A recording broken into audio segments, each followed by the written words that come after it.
चलिए झीरम से बड़ी खबर निकलकर सामने आ रही है। झीरम से बड़ी खबर आपको बता दें, जहां पर झीरम घटना में शामिल नक्सली का आत्मसमर्पण हुआ है। तेलंगाना के वारंगल जिले में आत्मसमर्पण किया है। कूड़ी मंजुला उर्फ निर्मला पर 20 लाख का इनाम था। दक्षिण उप क्षेत्रीय ब्यूरो की सदस्य थी ये कूड़ी मंजुला, जिसने आत्मसमर्पण किया है।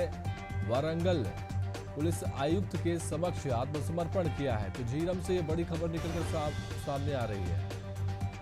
दंडकारण्य क्षेत्र में वहीं आपको बता दें कि मंजुला 1994 में नक्सली संगठन में शामिल हुई थी, जिसने आत्मसमर्पण कर दिया है। झीरम घटना में समर्पण किया है। तेलंगाना के वारंगल जिले में आत्मसमर्पण किया है। आपको बता दें कि कूड़ी मंजुला उर्फ निर्मला पर 20 लाख रुपए का इनाम था, जिसने आत्मसमर्पण किया है।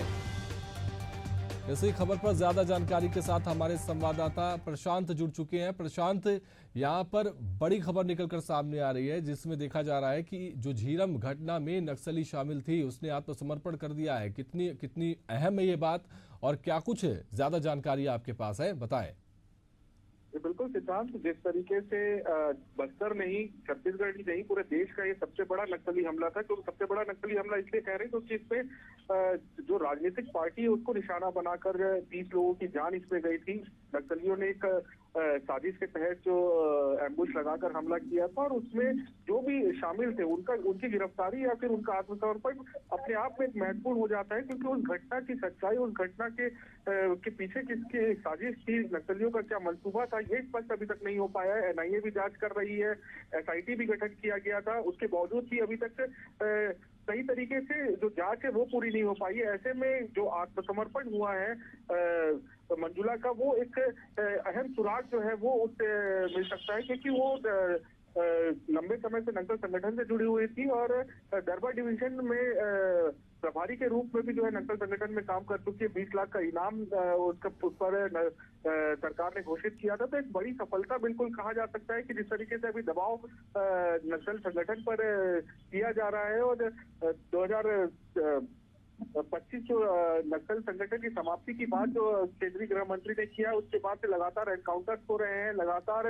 मुठभेड़ हो रही है, और अंदरूनी इलाकों में जो दबाव बढ़ रहा है उसके फलस्वरूप जो आत्मसमर्पण हो रहा है वो एक बड़ी सफलता है। और इसी बीच जो मंजुला ने आत्मसमर्पण किया है, एक बड़ी सफलता है। और सबसे अहम बात यह है कि खुलकर सामने आएगी कि जो एनआईए की टीम जब इससे पूछताछ करेगी और पूछताछ में जो खुलासा होगा और सच्चाई जो सामने आएगी, तो उससे कहीं ना कहीं इस घटनाक्रम की जो सच्चाई है वो सबके सामने आ पाएगी, जिसको लेकर लगातार राजनीतिक बयानबाजी भी तेज होती रही है। जब 25 मई का जिक्र होता है और वो दिन जब सामने आता है, तो लगातार कांग्रेस और भाजपा आमने सामने रहती है और दोनों एक दूसरे पर कई आरोप लगाते रहे हैं। तो ऐसे में बात स्पष्ट हो पाएगी, क्योंकि एक अहम पद में मंजुला मौजूद थी उस दौरान जब ये घटनाक्रम हुआ था 2013 में। तो बिल्कुल कहा जा सकता है कि एक बड़ी सफलता है। हालांकि छत्तीसगढ़ में आत्मसमर्पण नहीं हुआ है, वारंगल में जाकर उसने आत्मसमर्पण किया है, लेकिन कहीं ना कहीं केंद्रीय जांच समिति है एनआईए, तो एनआईए से पूछताछ में कई बातों का खुलासा हो पाएगा।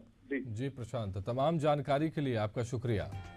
ये बड़ी खबर आपको झीरम से बता रहे थे, जहां पर निर्मला जो कि झीरम जो हमला हुआ था उसमें यह शामिल थी। 20 लाख का इनाम था, उसने आत्मसमर्पण कर दिया है।